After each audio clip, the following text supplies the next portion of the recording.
You're going to want to vaccinate for this one. It's Mikey J on KGUP Presents. 5, 4.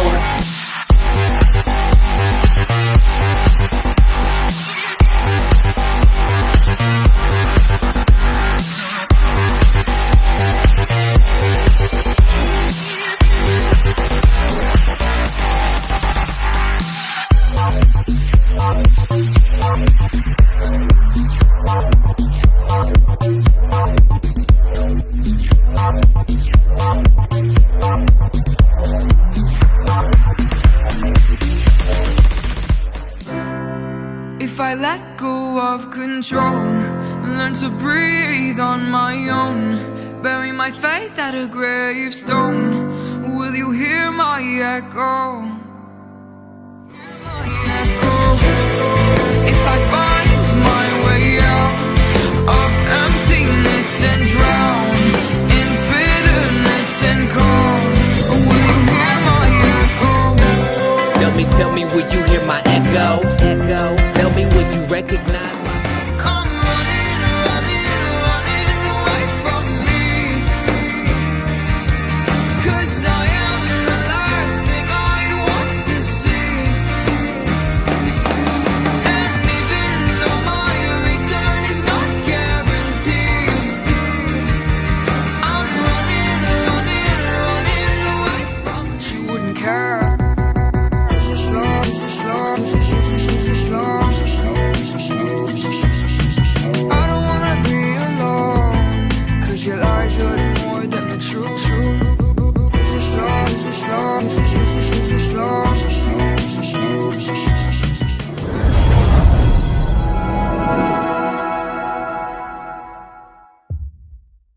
What's going on? It's your host, Mikey J, here on KGUP Presents. Summer is in full swings. The music venues are open and the amusement parks are at full capacity again. And depending where you're at, it's probably 100 degrees all over the place and you're probably outside. But if you're watching and listening, I want to thank you for tuning in because I really do appreciate all the support. And I'm so glad to be able to go swimming yesterday because we have a fantastic show for you today. So if you're sitting by the pool, be sure you're kicking up those feet and you have a nice beverage within reach because you're not going to want to miss today's show. And before I get ahead of myself, I just wanted to let you know we do have a KGUP merchandise shop. So if you love the show, please support us and get a t-shirt, sling bag, or hat. Just go to kgup1065.com/shop. The shirts are super cheap, and for a limited time, you can grab one for less than $13. But these will go fast. We just had one that went off because it sold out. So that was just for one day. So get one today. What's awesome about these shirts, they were specifically designed for Pride Month. So if you get one, it's just for a limited time. And I wish I had mine right now so I could show you, but the sample hasn't come in yet. So hopefully by the end of the month, I'll have a shirt so I can show you what it looks like. But today we have the lovely and talented Emmanuelle Sasson. She was born in New York City, but currently resides in South Florida. Her music is, I could describe as like a breath of fresh air. There's nothing synthetic or artificial about her music.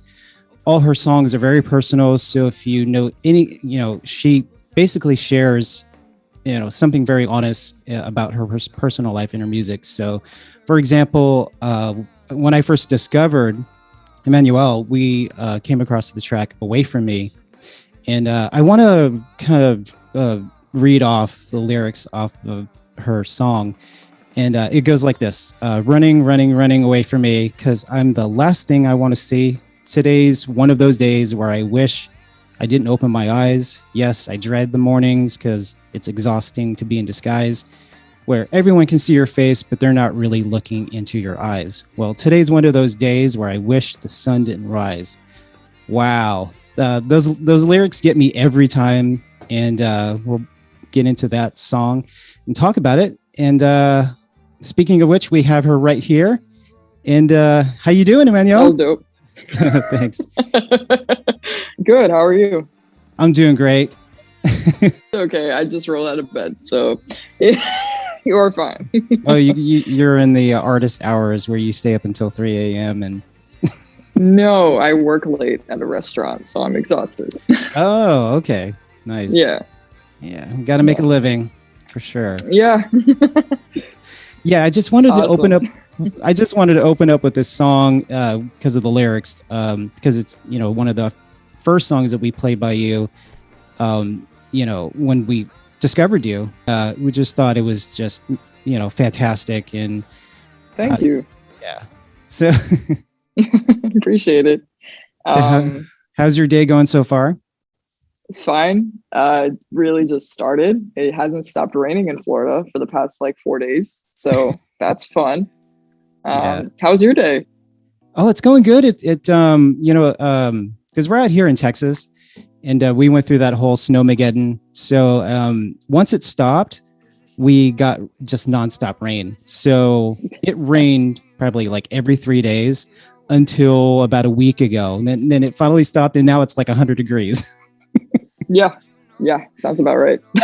Yeah. Yeah. So, I wanted to open up with that song because, it was what caught our attention and got kind of like you on the KGUP radar. And how did that song like come about? I mean, what were you thinking when you wrote that? I actually wrote that song when I was 16, so quite a while ago. I came home from school one day. I was a junior in high school, and I wasn't feeling the greatest that day. I was listening to a lot of Youngblood, so you know where that's going. And I just sat down and I picked up a guitar, and the first thing that came to my head was the chorus. And it just I think I wrote the whole song in like 10 minutes. It was like the most effortless thing. Wow. Because I was just really not feeling great, and I just wanted to express it. And then I felt great after I wrote it. So I'm happy people are enjoying it and relating to it. Yeah. I guess when you're 16, the world just seems like it's collapsing on you. Everything's just too real. And, you have all these emotions and like hormones and everything. And just, your mind is, it's just out of control. It's crazy.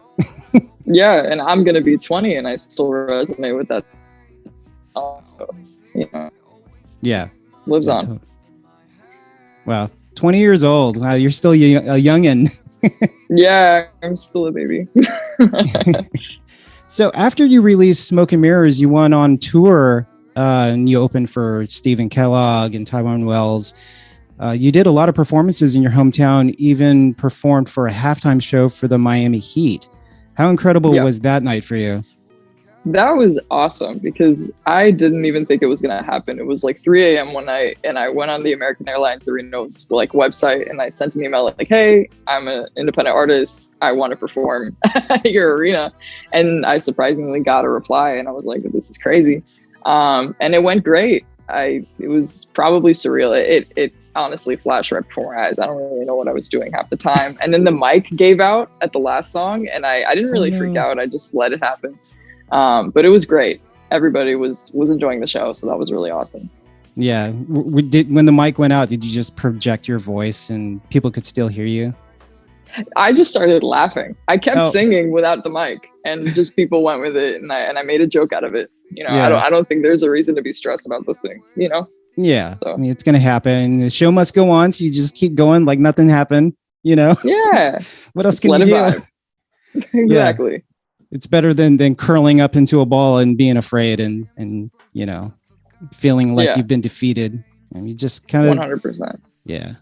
So since the pandemic started, it seemed like you were performing a lot. Did it really change how you approached music and what you did, or did you just adapt? Yes, 100%. I think the pandemic, as awful as it was, it actually benefited me in the weirdest ways. I actually got more into music production. If anything, I started working with other artists. Like my best friend, he's a singer and rapper. His name is Carter. I started producing tracks for him. One of his songs actually almost got 100,000 streams, which is crazy. Wow.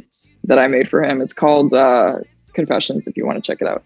But that, and I've written some of my best songs. My songwriting has improved immensely.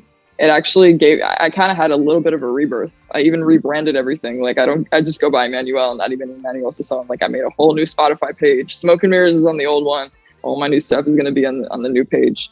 Nice. So yeah, the pandemic did great things for me, but also not so great things. Yeah. So what's the idea behind the rebranding? Why did you feel it was necessary? Well, it's something I've always wanted to do. It's just that I needed to get my name out there first because there's a lot of Emmanuelles. And taking out my last name was like a big deal for me. So yeah, I just feel like it connects a lot more to the music that I'm making now. So All right. Very nice. yeah. Well, that's good that you had like a positive outlook during the pandemic, because you know a lot of artists, like, they either Yeah, for just sure. went to the whole live stream. That's my Hi. bad. I'm in an interview. Go. Go. He could pop in and say hi if he wants. Sorry, continue. Oh no, I was just talking about how differently everybody reacted to the whole pandemic, because either people like really went out and like just did the whole live streaming, which wasn't really a thing that often. Like, people were like doing it every couple of months, and then we had this whole slew of artists that were doing it, you know, twice, 3 times, sometimes 4 times a week. And so it, you know, I wasn't exactly enjoying it too much because you didn't get the full effect. You know, you couldn't put your headphones on and like get the whole like, you know, sound. Yeah. Some artists went full out and they had like a full band. They have like the whole full production. It's like, whoa, you know, this is awesome. And it was almost as close as having, you know, the real thing. But yeah. And then some people just kind of disappeared, and I still haven't seen them reemerge, which is very sad, you know. Yeah, it does suck. You know, before the pandemic, it was actually, I was supposed to have a whole lineup of festivals in South Florida. I was supposed to play Harvey Milk in Sarasota. I was supposed to play a show in Gainesville, a whole bunch of things. And I had a whole band together. And we rehearsed like, I think about like 4 times. And then when we were about to schedule the 5th rehearsal, all of the shows got canceled. And I was like, well, Wow. Damn, I don't really know what to do. And then I kind of lost touch with a lot of people. And then I you know, now the pandemic is getting a little bit better. So I contacted them again. I'm like, hey, let's get back together. Let's, you know, form the band again. And then they're like, oh, I'm doing something else. I'm moving to Japan. I'm going to, you know, I'm doing different things. So now it's really hard because, you know, I'm happy everybody's going their separate ways. But at the same time, I don't really have that many connections anymore. But yeah, you got to start all over again. Yeah. That's tough. That's tough. It really is hard. Yeah. I kind of know what that's like because we moved from California, and, you know, we just didn't, you know, staying in California. I mean, we would have waited until just now to get back to some kind of normalcy. But, you know, my wife, she's also a singer songwriter, and, you know, she's been performing at a coffee house, and finally she's got a band together, and it just came out of nowhere. So you just never know what's going to happen.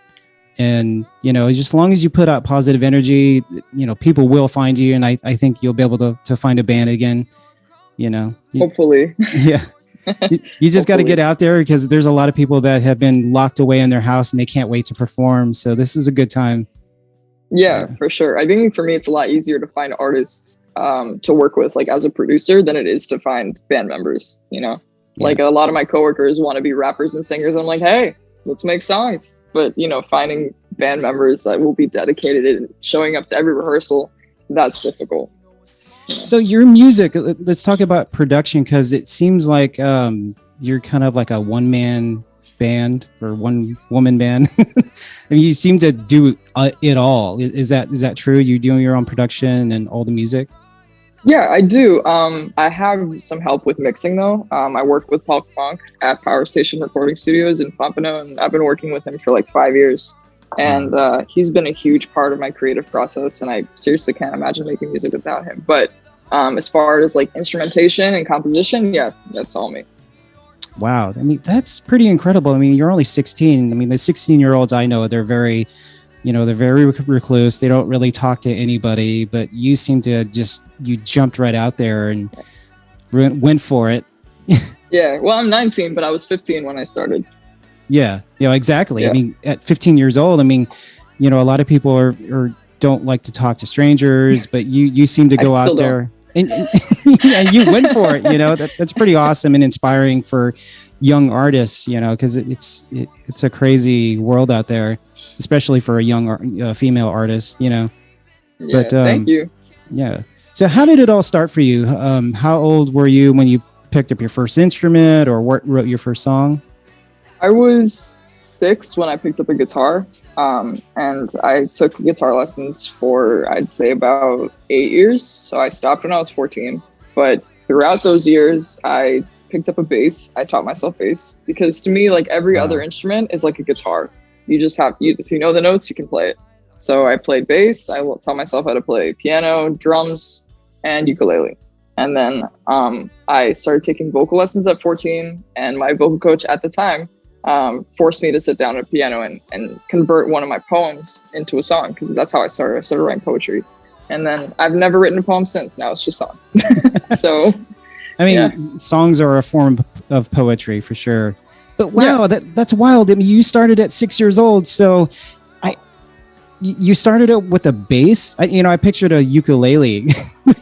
No, I started with guitar, and the bass was the first instrument I taught myself how to play. Guitar was, I had a teacher that sat down with me, and Wow, that's incredible, because guitars are pretty big, especially acoustic, and you're just this little kid. I just imagining you as a 6-year-old kid. I gotta show you baby pictures of me with like little sombrero hat thing, and like the guitar is like 3 times my size in a little diaper.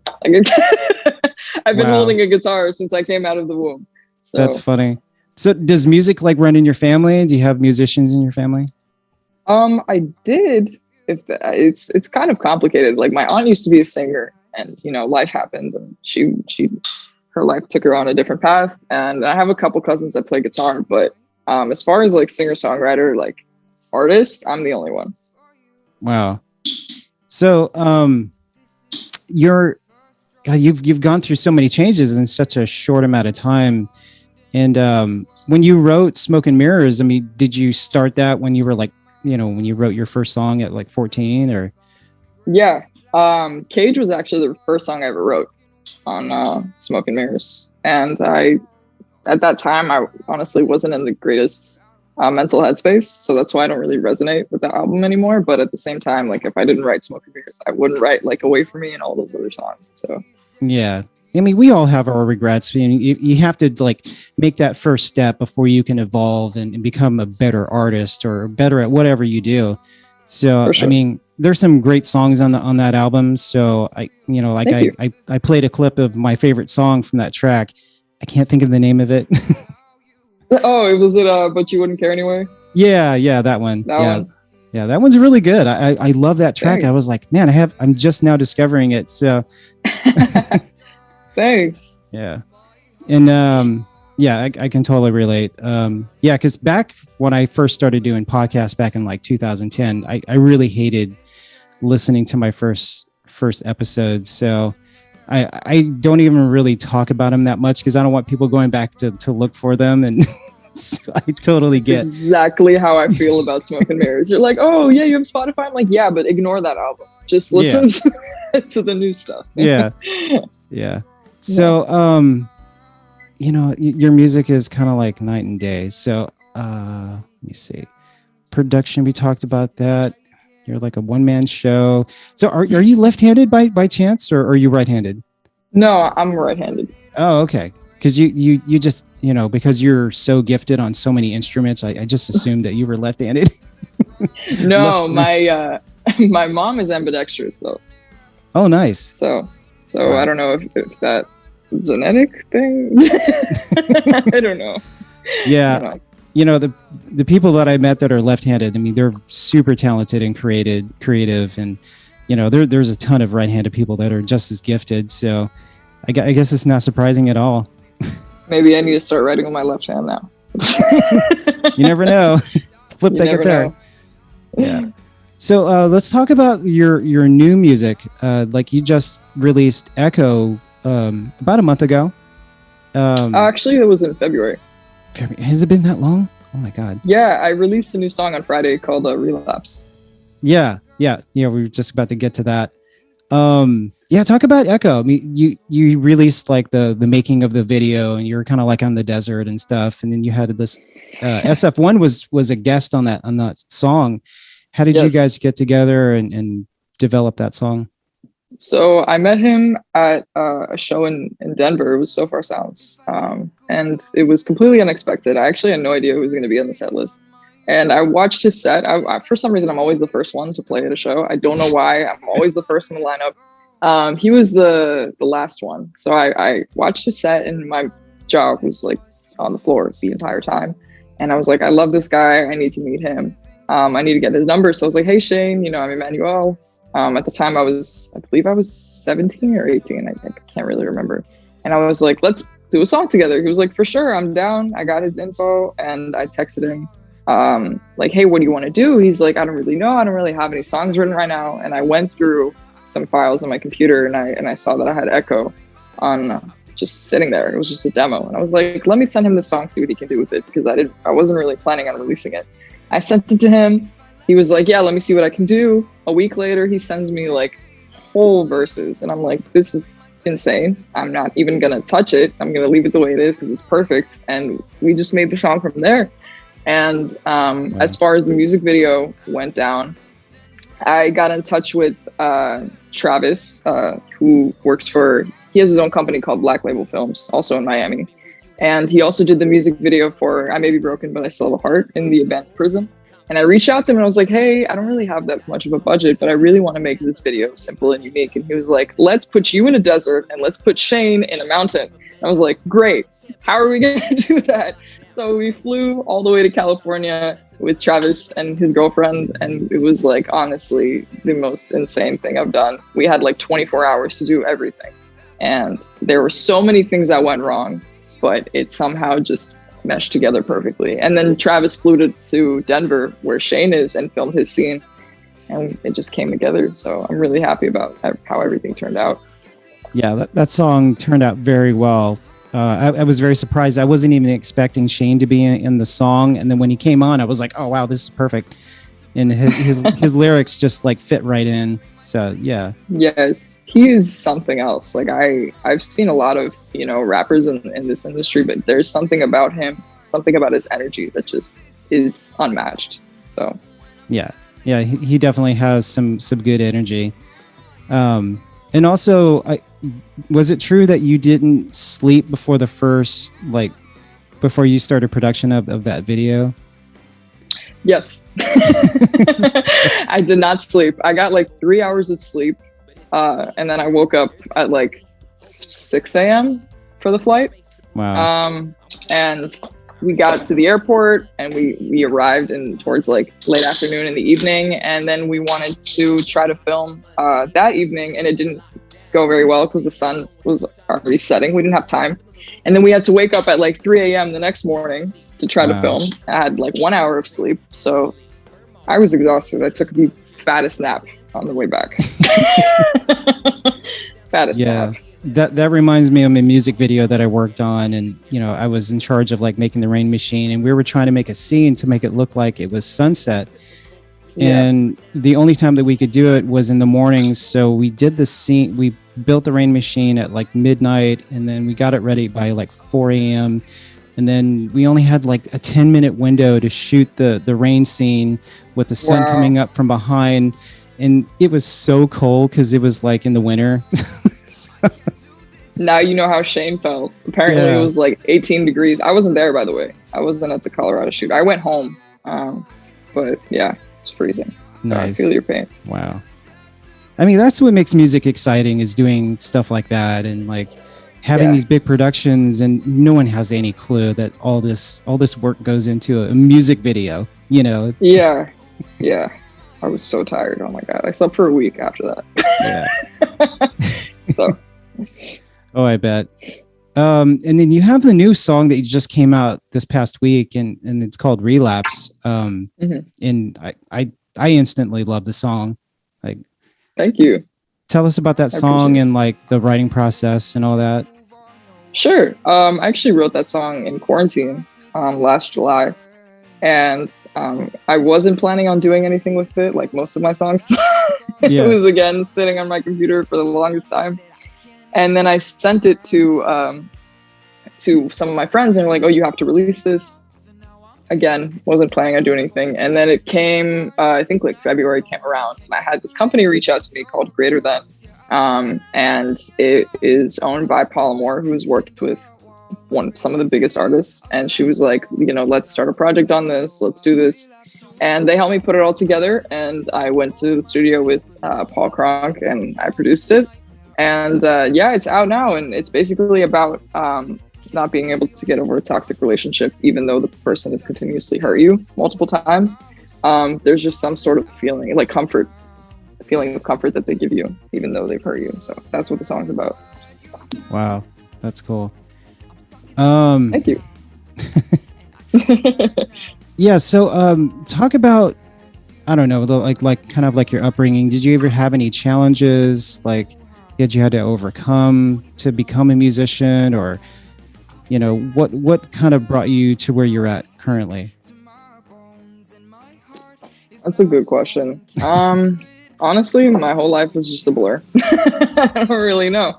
I mean, I've definitely had, support from my family and my parents and my friends. They've always supported me and helped me become the artist that I am today. But mostly like my struggle with mental health was a really big thing, because it's a lot of what my songs are about, and kind of like all the internal battles that I've had to deal with. As terrible as they were, they've helped me become the artist that I am today. So, there's that. Yeah, I totally get that, because I spiraled through depression when I was 16, and just trying to figure out what life is all about, and you come through these crossroads of like, what the hell am I going to do with my life, or what's the purpose, and I guess I never got into music. I mean, I loved music, but I never thought about writing. And later on I did start to write, but it was more fantasy and like my head's always been in space. I love science fiction. Same, dude. The further away from reality, the better my my head. Absolutely. Oh, so the writing, I mean, it seems to be like therapy to you. Yeah. So what other what do you have planned for the rest of the summer? Are you gonna go on tour or make some more videos? Definitely more music videos. I'm working with Travis. We actually have one planned for July, so keep an eye out for that. I came back from the studio the other day and I started making a new song, and honestly, it's probably the best song I've ever made, and I'm really excited to release that. And album will be out this year, hopefully. So working on that. Yeah, I'm excited because that's what I love about your music is it's it's honest. It's written from, you can tell you don't really hide behind like an artificial world. Like, you're not writing songs to appeal to the masses. You're just writing. You're really writing about yourself and self-healing, and and it just feels real. Thank you. Yeah, I never really think about, are people gonna like this? Are people gonna listen to this? When I sit down and write a song, and inspiration strikes, the first thing is like, how can I be as honest as possible? Because it's kind of healing to me if I'm honest. It's just like a healing process. Yeah. So, speaking of writing process, has any certain artist ever inspired you to like, I want to sound like this person, or I want to, be like this artist? Yeah, for sure. Actually, your favorite song off of Smoke and Mirrors was inspired by Billie Eilish. Oh. So there you go. I listened to, she has a song called Bitches Broken Hearts, and I was like, I love that song. I kind of want to make one that is in that esque. So that's where that inspiration came from. And then, over time, my idols have evolved. Yeah. When I was younger, I used to really look up to 21 Pilots, and I still do. But now it's more like Coldplay, Coin, great alternative band. Yeah, and I think the first song I wrote, like I said, Cage, was inspired by Halsey. So, cool. There's that. I forgot all about Halsey. She was like big and hot for like a couple of years, and then she kind of disappeared. So, well, she's pregnant now, so that explains it. Yeah. Family life will do that to you. Yeah. So, I know you've had some comparisons to like Florence and the Machines and like Billie Mhm. Eilish, yeah, and Halsey. I do think that you have your own definite sound, that it's kind of like your own. There's not very many artists that are kind of like have that acoustic, but then you had this like this like almost pop phase, which is, you can see the development of like, and over time, and you can see the the progression of like the changes in like your style of music and everything. Yeah. So do you prefer writing songs and creating songs over producing someone else's work, or what do you like best? I am a little bit of a control freak, so I always like having full control over the song that I'm making when it's for myself. So I do prefer writing for me, as much as I love collaborating with other artists. Like I said, I've written a lot of songs for my friend. We've co-wrote a lot of things, and as great as it is, there's nothing that can match the feeling of just like completing my own song, making my own decisions, being able to put this guitar here and that piece of drum there. Like I said, control freak. So Yeah. So have you ever considered working for a label and like relinquishing some of that control? When I was younger, I've always wanted to, because honestly, to be 100% real with you, more budget opportunities, because money is like a huge thing for artists. I'm working like 50 hours a week at a restaurant just to get by, and my entire paycheck goes to my bills and then studio time. So I don't really get anything back.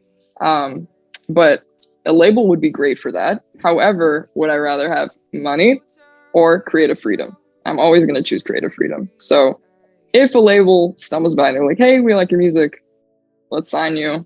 Be like, great.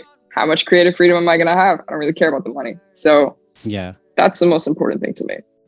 I think that's what stops a lot of people on their tracks, is that, they want that creative control and they want the money and the exposure, and you can't have your cake and eat it too. Unfortunately in the music industry, they want all the control, they want all their own writers, and it's like you're just a face at that point, Yeah. Is it really worth it? Yeah, exactly. They might just throw a random producer in my face and be like, you have to work with this person. I'm like, no, I want to work with Paul. I've been working with him for forever. He gets me. Yeah. And they're going to be like, no, So there's certain things you have to sacrifice and certain things you have to think about. But look at Chance the Rapper. He's an independent artist. He's been independent and he's like incredibly famous and successful. So just let the universe take its course. Yeah. You just never know how the universe is going to unfold, and like, you're next in line, because that's kind of how it is. It's like they have a certain number of artists they can only promote at one time, and someone drops off and goes and has a baby, and it's like, okay, we got to fill in Halsey's spot. Who do we have next? Yeah. We have Emmanuelle. So you just never know. Yeah, let's strip all creative freedom, but give Emmanuelle all the money. I'm good. Yeah. I'm good. Yeah. Everybody's different though. Yep. Yeah. All right. So just had a brain fart. It's all good. That's me 24/7, man. Yeah. Oh man. Yeah, my past interviews have been like hour and a half, 2 hours, and so when I'm like, haven't reached 30 minutes, and I'm like, wait, where are we going now? No, you're good. You are good. Yeah.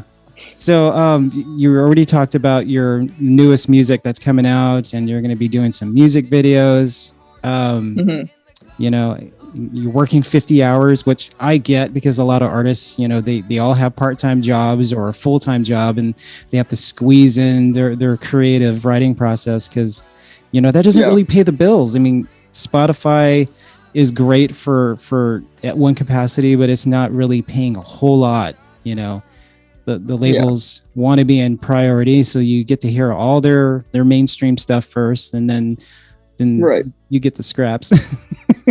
Yeah, I mean, the great thing about being independent is I get to keep 100% of my earnings, but at the same time, at the stage I am now, I'm not earning much, so I do have to keep working full time and squeezing in that part of being a musician. Like, I get home from work at 1 a.m. All I want to do is sleep, and then I wake up very late the next day, and then I have to go to work again in an hour, and then I have no time to breathe Yeah. or promote myself. So it's really hard, but I'm working on it. But what I've learned from, mainstream is that you can make it with just one song. Like Yes. the band Hanson. I mean, they had a one hit wonder, and you never heard any other songs on the radio, and yet they're touring, they're making music. They don't do anything else but their music. So they've done something completely right. And as an independent artist, you could, maybe sign your life away for 5 years, give all your rights away to your music, but just get that one hit, and maybe it'll all be worth it. Maybe. Like I said, everyone's different. But what's scary about the music industry is I'm on TikTok like all the time now, thanks to the pandemic. I've been discovering a lot of independent artists, and it's great. And I found this new artist, and his name is Daniel. Great. He has a great song called It's Okay. And it blew up for him. And then he started releasing other music. And I look at all his comments, and it's like, we don't want music like this. We want songs like that one. And that's the sad part, because they're not, some audiences aren't giving artists a full opportunity to expand their horizons and experiment with different genres and different songs. That's why it's scary being a one-hit wonder, because all the fans are going to want is that same song multiple times or in different versions, Yeah. So. And yeah, it's a very sad fact that people just want to box you into one song, and it's like, I want all your stuff to sound like that one song, and it's like, well, that's not how life works. People grow up, they evolve and morph into something else, and so music naturally changes anyway. I mean, music does not sound like it did 10 years ago. I mean, stuff that was hot in the music venues 5 years ago doesn't sound like that anymore, which is there are certain eras where I've been to nightclubs, and it's like everybody's playing the same style of music, and I'm like, oh my God, how do people like this? It's really terrible. And then it moves on, music develops, and you're like, oh, finally music's good again, Right. And that's kind of like where it was right before the pandemic. Like, I was really starting to enjoy every artist that I saw on stage. And then we couldn't go out anymore. Yeah, that's the part that kind of sucked. Yeah. So, but you're right. I'm glad things are opening back up, and people are, focusing on the creativity and producing. And, I've seen a lot of artists like create some amazing music out of their bedroom. It's like, yeah, for sure. Yeah. I mean, fortunately you didn't have to move, back in the Midwest to live with your family. You didn't go for it and move to Los Angeles to make it as an artist. I mean, you were already home. Yeah. I mean, honestly, I've tried. I really tried. I thought of moving to LA, moving to Seattle, but like money is such a problem. Oh, it is so such expensive. a problem. And it's not getting any better. Yeah, and it's hard because I don't have any family in Seattle or LA. My entire family is in Israel. So. Oh, wow. It's kind of hard there. Yeah. Yeah. Well, at least you got some family here, and you're able to continue your craft and, do what you love. That's the important part. For sure. And I'm grateful for that. Yeah. Well, Emmanuelle, I don't know if you have any other stuff that you wanted to talk about, we can end it soon and play one of your latest singles, and that way people can get to know who you are and check you out. I think I've covered everything. So, do you have any upcoming shows that you have booked, or are you still working on that? TBA. TBA. Yeah. TBA. Good answer. All right. Well, good luck finding a band. I mean, I'd love to see you perform, and hopefully you can get to go on tour, and we're in the same area at the same time. So yeah. Yes, I'll swing back. Well, best of luck to you. Thank you for having me. Thanks for coming on the show, and I look forward to all your new stuff. Yeah. Thank you so much for having me. It was great talking to you. Yeah, great talking to you too. All right, you take care. You too. All right. And there you have it. That's today's episode of KGUP Presents. Be sure to subscribe to Emmanuelle's YouTube page and follow her on her Instagram, TikTok, and Twitter. Just type in music by Emmanuelle and she should pop right up. Or you can click the links in the description below. And if you haven't already done so, hit that subscribe button so so you don't miss a single episode of our upcoming shows. And if you want to support KGUP Presents, please get one of our limited edition t-shirts, or get a sling bag, or get a hat, or get everything. Get a t-shirt in all your favorite colors, one for each day, and they're only $13, so it's not going to break you. And besides, you'll look cool supporting a true independent radio station and TV show, and you'll help us stay on the air, because this isn't free. It does cost us a lot of money to run and operate a radio station and do the things that we do, because this is time when I could be working at another job, but I don't. I choose to do this right now. And yeah.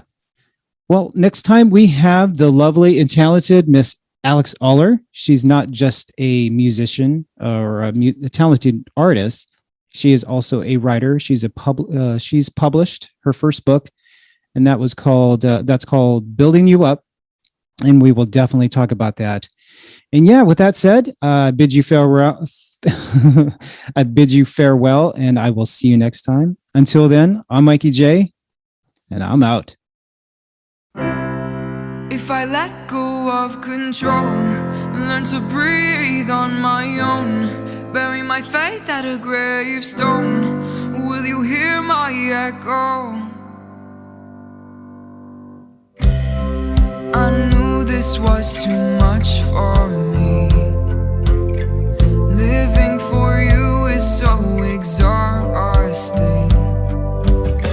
You turned your back, I'm walking away backwards. Chasing from afar has no worth.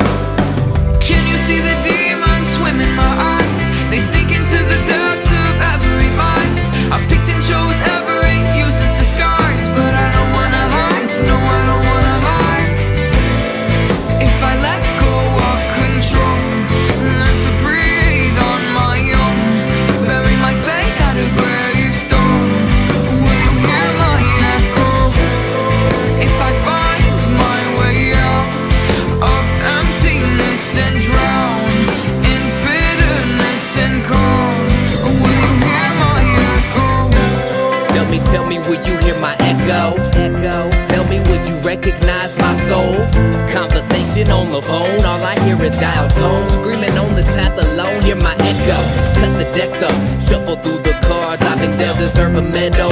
Still champions need help, I'm locked down, closed in, alone with the torch I burn and the lessons learned. Even though there's room for two within this tune, there's pain, there's hurt. Can you see the demons swim in my eyes? They sneak into the depths of every mind.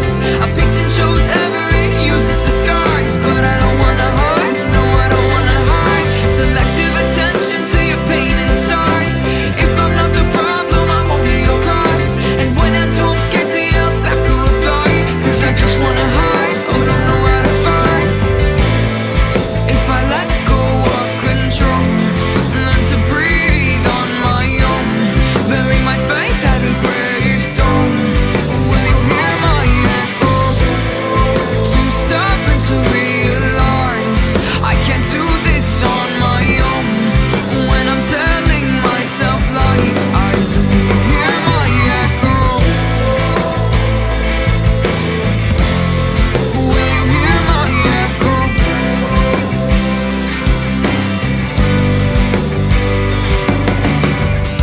Table for two, but it's just me. There's vacancy, hoping for company. Too much space to breathe, I'm quarantined. I raise my hand for help, but clearly ignoring me. Despondency settles in, it's familiar with my room. Some days feel impossible, unable to bloom. Locked down, closed in, alone with the torch I burn and the lessons learned. Even though there's room for two within this tune, there's pain, there's hurt. Apathy, turn my hopes cold, frozen. Actually, burn my whole soul, explosion. But I'm settled in, fasten my seatbelt for the ride. The ways down the tunnel, praying there's a light in sight. Still I hold on, analyzing every single syllable. Recollect my words, cause the verse we speak is critical. One in change is typical, me plus me for now, religiously